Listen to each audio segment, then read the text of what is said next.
That's it? Okay, great. Good evening, everyone. I'd like to call to order the Alton Planning Board meeting for Tuesday, June 18th, 2024. It's 6:02. I am the chairman. My name is Bill O'Neill, and we begin with a roll call of board members. Nick Bonapane. Doug Brown. Mark Manning. Roger Sam. Lee Hillsgrove. Tom Devaney. Christine O'Brien.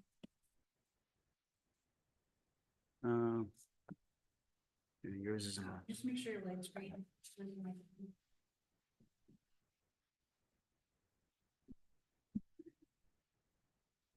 okay. We don't have to appoint, we have a full board. Everyone's here, Correct. so we don't have to appoint any alternates, and approval of the agenda. Any changes to the agenda? There are no changes tonight. Okay. Just, looking for a motion To to make a motion, we approve the agenda for June 18th, 2024. Second. Any discussion?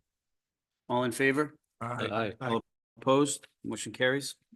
Okay, we'll begin with first one, case P 24-22. Jeffrey Hertel, owner, completeness review for application public hearing if needed. Application accepted as complete. And this is to permit a decrease in the width of Hodgson Road from 24 feet to 20 feet and an addition of a 12 by 14 shed.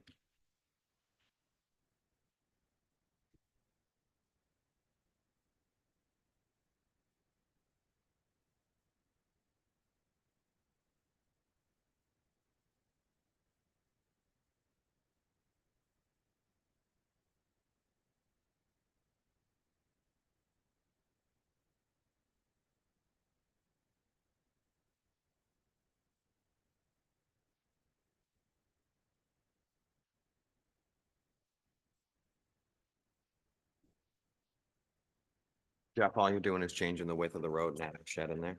Yeah, basically what happened. We started laying out. Excuse me, hit the little button. No. There you go. All right, green light, good. Call for a point of order before you get into the explanation, can you guys do completeness? Yeah. Oh, okay. And then you can talk. Okay.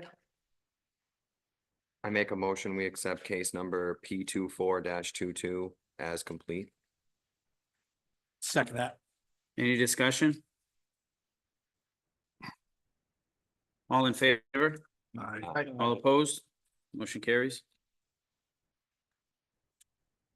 All right, so when we started digging dirt on the ground, preparing the road, we found that the grades were off a little bit on site from what was referenced on the plan.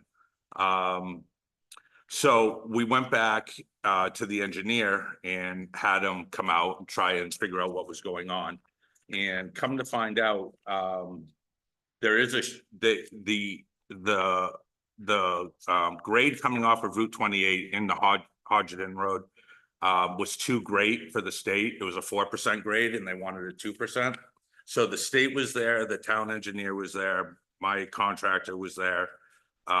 And what the state wanted to see was the apron cut off and the grade brought to a 2% grade off of Route 28.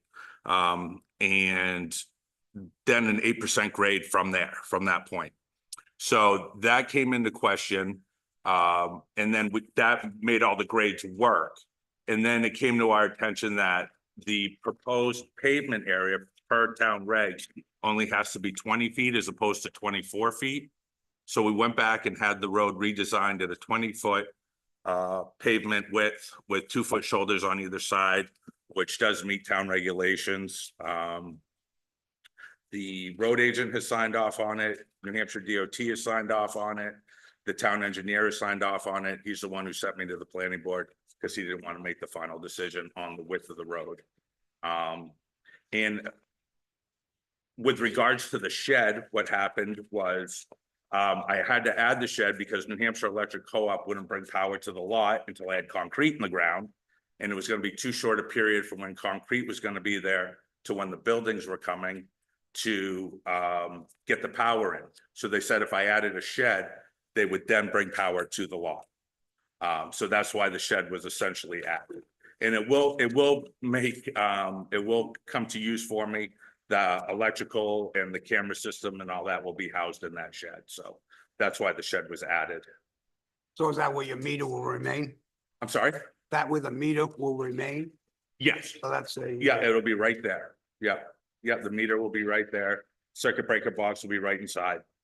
Yeah. So the state wants you to raise it to 2% for the first 20 feet in? Yeah, cut the apron off, raise it up 2% for the first 20 feet, and then continue with our 8% grade from that. That's basically their tar section you're talking lengthwise. Yeah. And everything else on the plan has remained the same. The nice thing about doing a 20-foot wide road is that it doesn't cause us to impact the original stone walls that went up Ogden Road. If we have to go 24 feet, we're gonna have to get onto my lot, which is gonna destroy that old stone wall that was there. And you can't destroy a boundary line wall. Yeah, Right, so it's, Yeah, you can. No, you can't. Yes, you can. No, you can't. The state says you can't. You can. it was designed that way and it was approved that way, so I don't know what, if I can or can't, but that's how it was designed originally and approved originally.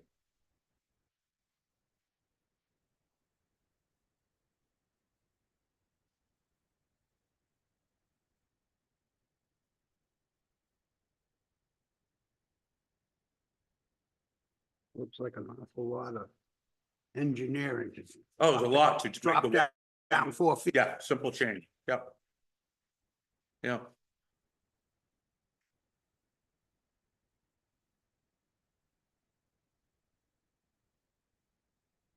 And everything else on the approved site plan remains the same.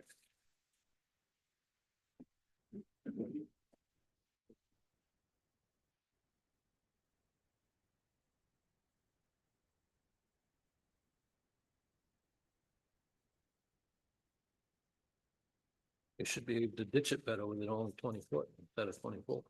Sorry, You should be able to ditch it a lot better with it only 20 feet. the slopes wide. will be a lot Yeah. better on the ditch lines, yes. Yeah.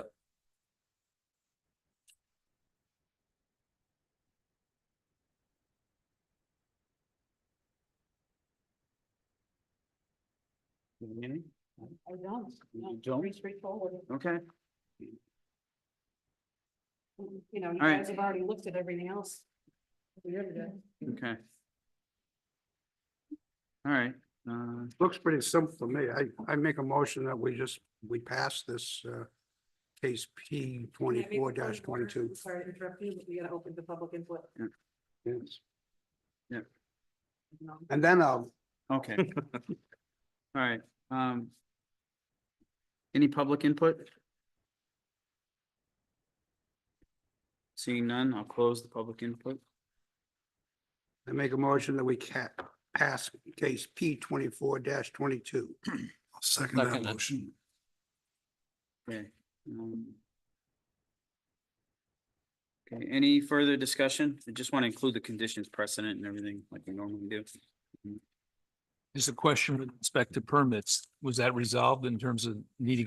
Scott Kimman, the road agent, had sent the revised driveway permit to the state already, and that's been signed off on. Okay. Okay, Do we have a copy of that? I believe Scott does. I believe the, Permits. yeah, I believe that, DOT, that the highway department has. Yeah, I haven't gotten the most recent one. Oh, The you amended haven't? one? No, I haven't. gotten Okay, it. I'll get it. Yeah, no problem. I know Scott's working on it. Yeah, yeah. I've been in conversation with I him, know so. you have. Any further discussion? Okay, all in favor? Aye. All opposed? Motion carries. Thank you very much. Thanks, Jeff.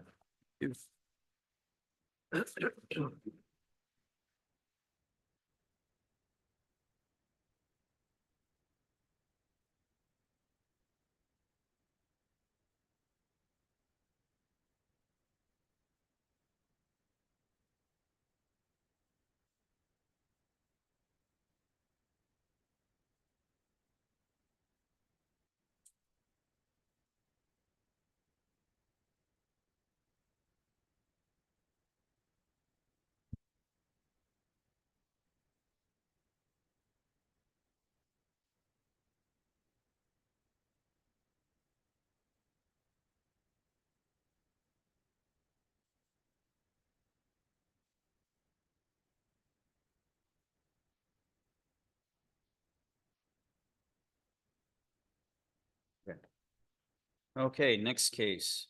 P 24-23. Proposal to permit the continued operation of a general store with new tenants.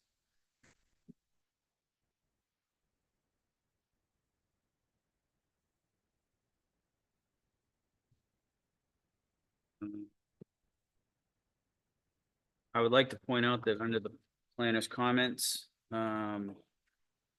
there are two issues needing ZBA approval for this project prior to the planning board hearing this application.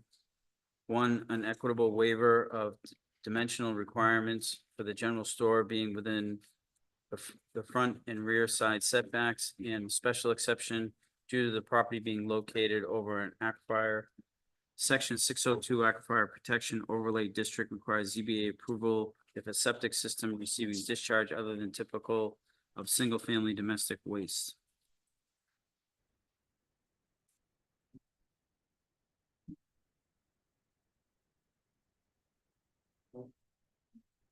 Good evening. Can I just, so if you sit there, we won't be able to hear you. Right. So You're gonna need a microphone. I'll swap seats with Richie for the time being.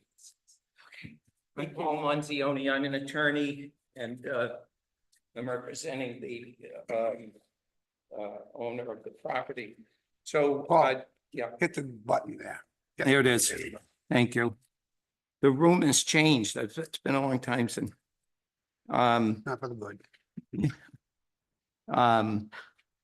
So, and I've talked with Jessica about this, so, and Tom's gonna, Tom Varney's gonna talk about, beyond these first two issues that Jessica, is raised, which is the equitable waiver, for the setbacks, and then the issue of the septic. So I think those are good, to consider, and I'm glad, Jessica brought them up. They depend, however, entirely on whether the grandfathering for the structure is no longer, because this is an old building, I think, as everybody knows. Jessica did a very good and thorough chronology going through the planning and building department files. And this, you know, there are applications in there going back to 1972, and I think even earlier. 1972 is the first one. So the structure, of course, predates zoning, and it would otherwise be grandfathered with regard to all of those zoning issues. And if it's in violation of zoning, then the equitable dimension waiver is you go to the ZBA and you say, hey, listen, you know, equity requires that you not impose zoning on this building for a number of reasons, including the fact that the town has been aware of its existence, aware of its use, and has permitted it to be used in that manner, and that the owner of the property relied reasonably on the fact that the town was lending it, so it must all be okay. And that's an argument they'd make in front of the ZBA if it were necessary. But it's only necessary if grandfathering doesn't apply. And I think the planner's position on that is that there's a change of use that's being proposed right now for that building. And I don't know if all of you are aware, but there's a taco stand that has gone into that, and there's a donut shop that's also there. They're located essentially in the same area of that building. All those are connected. It's all the And these same are all building. open and operational right now? I'm sorry. They're all open and operational right I'm now? not sure about the donut place at the moment.